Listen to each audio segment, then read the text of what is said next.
নমস্কার। সংগ্রামী যৌথ মঞ্চের পক্ষ থেকে আগত সংবাদ মাধ্যমের প্রতিনিধিদের ধন্যবাদ জানাচ্ছি যে তারা আজকে এই প্রেস কনফারেন্সে এসছেন। আজকে আমাদের এই প্রেস কনফারেন্স ডাকবার মূল উদ্দেশ্য সেটা হচ্ছে যে সংগ্রামী যৌথ মঞ্চের অন্যতম নেতৃত্ব সুদীপ চন্দ্র, যিনি এমএসএমই অর্থাৎ ক্ষুদ্র কুটির শিল্প এবং সেই দপ্তরের একজন তিনি আধিকারিক, তাকে এই আন্দোলন করবার জন্য সংগ্রামী যৌথ মঞ্চ যেসব আন্দোলন করছে, মহার্ঘ ভাতার দাবি হোক বা যোগ্য নিয়মিত কর্মচারীদের নিয়মিতকরণের জন্যে অনিয়মিত কর্মচারীদের নিয়মিতকরণ এবং শূন্য পদ পূরণ এবং রাজ্যে যে বিভিন্ন ধরনের আর্জিকর কাণ্ডে যে ঘটনা ঘটেছিল এই সব নিয়ে তিনি আন্দোলনের প্রথম সারিতে ছিলেন, সবসময় থাকেন এবং যখন কোনো ডেপুটেশন হয় সেই ডেপুটেশনগুলোতেও তিনি থাকেন। আমরা দেখছি যে সরকার এই ধরনের যারা আন্দোলন করছেন তাদের প্রতিহিংসামূলকভাবে অন্য কোনোভাবে সংগ্রামী যৌথ মঞ্চকে আটকাতে না পেরে যারা চাকরিরত প্রতিহিংসামূলকভাবে তাদের দূর দূরান্তরে বদলি করছে। সুদীপ চন্দ্র তিনি যে ক্যাডারে কাজ করেন সেখানে বদলিটা স্বাভাবিক ব্যাপার এবং সেটা নিয়ে আমাদের কোনো বক্তব্য নেই। যদিও এই সরকারের কোনো বদলি নীতি নেই, ট্রান্সফার পলিসি নেই, কোনোভাবে সবসময় বদলির বিষয়টা যেরকম ব্রিটিশ আমলে ছিল সেই একই কথা, in the interest of the public বলে তাদের বদলি করে দেওয়া হচ্ছে দূর দূরান্তরে। আমরা এই যে প্রতিহিংসামূলক বদলি সেই তার বিরোধিতা করছি, কারণ সংবিধানে বলা হয়েছে যে আমাদের বা সার্ভিস রুলেও যেটা আছে যে বদলি অবশ্যই কর্মচারীকে করা যাবে, কিন্তু সেটা তার যে অবস্থান সেটাকে যাতে তার যত সম্ভব কম কষ্ট হয় এবং তার প্রতি কোনো অবিচার করা হচ্ছে না, বদলিটা কোনো শাস্তি নয়, এটা পরিষ্কারভাবেই বলা আছে। কিন্তু সরকার দেখা যাচ্ছে যে সর্বত্র এইভাবে আন্দোলনকে দমন করবার জন্য অন্যভাবে যখন পারছে না কোনোভাবেই, তখন তারা এই বদলির আদেশনামা জারি করছে। সুদীপ চন্দ্রকেও সুদূর কালচিনিতে প্রায় ভুটান সীমান্তে তাকে ট্রান্সফার করা হয়েছিল এবং সেই ট্রান্সফার আমরা জানতে পারলাম যে সরকারপন্থী যে সংগঠন আছে, যে সংগঠনের আবার সভাপতি বা ওই ধরনের পদ অলঙ্কৃত করে আছেন একজন মন্ত্রী মানস ভূঁইয়া, সেই সংগঠন তারা ওই এমএসএমই ডাইরেক্টরকে তারা চিঠি দিয়েছে যে সুদীপ চন্দ্রকে বদলি করতে হবে সুদূর কোনো জায়গায়। এই যে ঘৃণ্য নক্কারজনক পরিস্থিতি, সেই পরিস্থিতি আমরা আজকে মহামান্য উচ্চ আদালতের সামনে, হাইকোর্টের সামনে তুলে ধরেছি। সরকারি কর্মচারীদের এই বদলির ব্যাপারটা স্যাটে হওয়ার কথা, কিন্তু এটা স্যাটে এখন বন্ধ আছে, ছুটি আছে এবং সুদীপ চন্দ্র তিনি যাতে এই অন্যায়ের বিরুদ্ধে স্যাটে যেতে না পারেন সেই জন্যে স্যাট বন্ধ হয়ে যাওয়ার পরে স্টেট অ্যাডমিনিস্ট্রেটিভ ট্রাইব্যুনালে গরমের ছুটির পড়ার পরেই তারা এই মামলাটা করেছে। কিন্তু আবার সরকারি অর্ডার, এটা সম্ভবত সরকার ভুলে গেছে, সরকারি অর্ডার আছে যে স্যাট বন্ধ থাকলে তার উচ্চতম কোর্ট হাইকোর্ট সেখানে নির্দেশ মানে সেই মামলা দায়ের করা যাবে।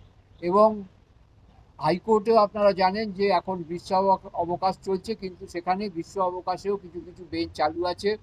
সেখানে আজকে মহামান্য বিচারপতি রায় ভট্টাচার্য এবং তার যে ডিভিশন বেঞ্চ সেখানে এই মামলা তোলা হয়েছিল এবং সেখানে আমাদের যারা অ্যাডভোকেট ছিলেন তারা সুনির্দিষ্টভাবে প্রমাণ করে দিয়েছেন যে এই বদলি হচ্ছে সম্পূর্ণভাবে প্রতিহিংসামূলক বদলি এবং তার যে কাগজপত্র যে বললাম যে সরকারপন্থী সংগঠন যার হচ্ছেন একজন মন্ত্রী মানস ভূঁইয়া, তিনি ওই দপ্তরের মন্ত্রী চন্দ্রনাথ সিংহ, তাকে টপকে তার কোনো অনুমতি না নিয়ে তিনি এইভাবে বেআইনি অবৈধ বদলি কার্যকর করছেন। তো সেই তার এই অন্যায় অবিচারের বিরুদ্ধে আমরা বারবারই বলেছি যে এই সুদীপ চন্দ্রের যে ক্যাডার সেখানে বদলি হতে আমাদের কোনো, আমরা সেই সরকারি নীতির বিরোধিতা করছি না, যদিও কোনো সুষ্ঠু ট্রান্সফার পলিসি নেই। সুদীপ চন্দ্র 3 বছর তার চাকরি জীবনে উত্তরবঙ্গে কাটিয়ে এসছেন, তার বাড়ি দক্ষিণবঙ্গে কাটিয়ে এসছেন, তা সত্ত্বেও আবার তাকে এই শাস্তিমূলক বদলি করা হয়েছে।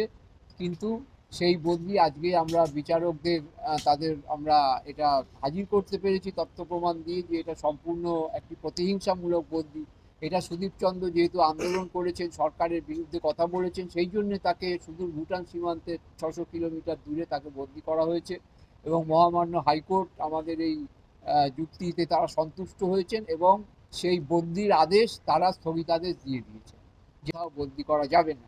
সরকারি উকিল বলবার চেষ্টা করেছিল যে ওনাকে আমরা কোনোভাবে ডিসচার্জ করব না, উনি কোনো অসুবিধে হবে না। তখন মহামান্য বিচারপতি তিনি বলেন যে তাহলে কি ওকে এখন সাসপেনশনে পাঠিয়ে দেবো? অর্থাৎ তার চাকরি জীবনে ব্রেক সার্ভিস করবার চেষ্টা করছে এই নির্লজ্জ সরকার। এমনি না পেরে, যুক্তিতে না পেরে ওইভাবে কায়দা করে, কিন্তু সেটিও আদালতে তাদের সেই অসৎ উদ্দেশ্য সফল হয়নি। মহামান্য বিচারপতিরা তাদের এই অসৎ উদ্দেশ্য ধরে ফেলেছেন এবং সম্পূর্ণভাবে বলেছেন যে স্থগিতাদেশ এখন থাকছে এবং স্যাট যখন চালু হবে সেখানে আবার মামলা শুনানি হবে, আবার সেখানে না হলে আবার আমরা হাইকোর্টে আসব। সংগ্রামী যৌথ মঞ্চ একই সাথে রাস্তার আন্দোলন এবং আইনের আন্দোলন দুটোই করে যাচ্ছে এবং যে সমস্ত ময়ূরপুচ্ছধারী কাক আধিকারিকরা যারা সুদীপ চন্দ্রের বিরুদ্ধে এই রকম চক্রান্ত করছেন, তারা যখন সংগ্রামী যৌথ মঞ্চের আন্দোলনের ফলে মহার্ঘ ভাতা বৃদ্ধি পাচ্ছে বা যখন আমরা সুপ্রিম কোর্টে সংগ্রামী যৌথ মঞ্চ গিয়ে 25% বকেয়া দিয়ে আদায় করছে, তারা কিন্তু সেগুলো দুহাত পেতে নিচ্ছে। তাদের সংগ্রামী যৌথ মঞ্চের প্রতি কোনো কৃতজ্ঞতা দেখা যাচ্ছে না। তাদের হয়েই আন্দোলন করছে তাদের দাবি নিয়ে, সেখানে কিন্তু সেই কিছু ময়ূরপুচ্ছধারী কাক, তারা সেই ধরনের আধিকারিকরা এবং মন্ত্রী, তারা ষড়যন্ত্র করে ট্রান্সফার করছে। সংগ্রামী যৌথ মঞ্চ এই ষড়যন্ত্র চূর্ণ করবে এবং আগামী দিনে এই লড়াই চালিয়ে যাবে। আপনাদের সংবাদ মাধ্যমের মাধ্যমে এই সংবাদ আপনারা প্রচার করুন যে কর্মচারীদের ভয়ের কিছু নেই, আপনারা সাহস করে এগিয়ে আসুন এবং সংগ্রামী যৌথ মঞ্চ আপনাদের পাশে আছে। যেখানেই আপনাদের বদলি হবে, আমরা একটু পরেই আমাদের কাছে আবার আসবে জলপাইগুড়িতে একজন নার্সকে বদলি করা হয়েছে, এইভাবে তারা আন্দোলনে থাকলেই তাদের এইভাবে বদলি করা হচ্ছে। আমরা এই বার্তা আপনাদের মাধ্যমে দিতে চাইছি যে কর্মচারীদের কাছে যে আপনাদের ভয় পাওয়ার কিছু নেই। এই ধরনের কোনো বেআইনি বদলি হলে, এই ধরনের কোনো প্রতিহিংসামূলক বদলি হলে তখনই সংগ্রামী যৌথ মঞ্চ আপনার পাশে রাস্তার লড়াই এবং আইনি লড়াইয়ে থাকবে এবং সংগ্রামী যৌথ মঞ্চ চিফ সেক্রেটারিকে চিঠি দিচ্ছে যে একটি সুষ্ঠু ট্রান্সফার নীতি, সুষ্ঠু বদলি নীতি চালু করার জন্য। যেভাবে রাষ্ট্রায়ত্ত সংস্থা ব্যাংকে আছে বা অন্যান্য রাষ্ট্রায়ত্ত সংস্থায় আছে বা কেন্দ্রীয় সরকারেরও আছে, বিভিন্ন রাজ্য সরকারের আছে, এই রাজ্যে যে সুষ্ঠু বদলি নীতি নেই, সবার ক্ষেত্রে কিছু কিছু ক্ষেত্রে বিভিন্ন জায়গায় আছে, এখানে নেই। সেইটার জন্য সংগ্রামী যৌথ মঞ্চ চিফ সেক্রেটারির কাছে চিঠি দিচ্ছে এবং সেটা যদি কার্যকর না হয় বদলি সুষ্ঠু নীতি, তাহলেও সংগ্রামী যৌথ মঞ্চ আগামী দিনে রাস্তার লড়াই এবং আইনি লড়াই গড়ে তুলবে। হ্যাঁ, উনি হচ্ছেন ইন্ডাস্ট্রিয়াল ডেভেলপমেন্ট অফিসার। উনি নিউ সেক্রেটারিয়েটে পোস্টিং ছিলেন। ওনাকে হচ্ছে কালচিনি, মানে ভুটান সীমান্তে কালচিনিতে industrial development officer.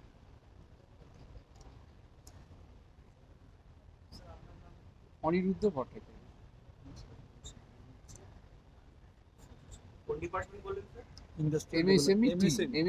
MSME director.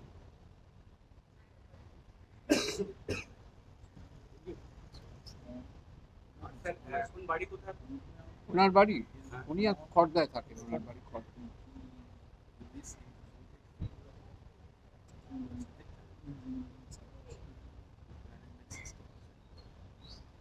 আর কোনো প্রশ্ন আছে কারো?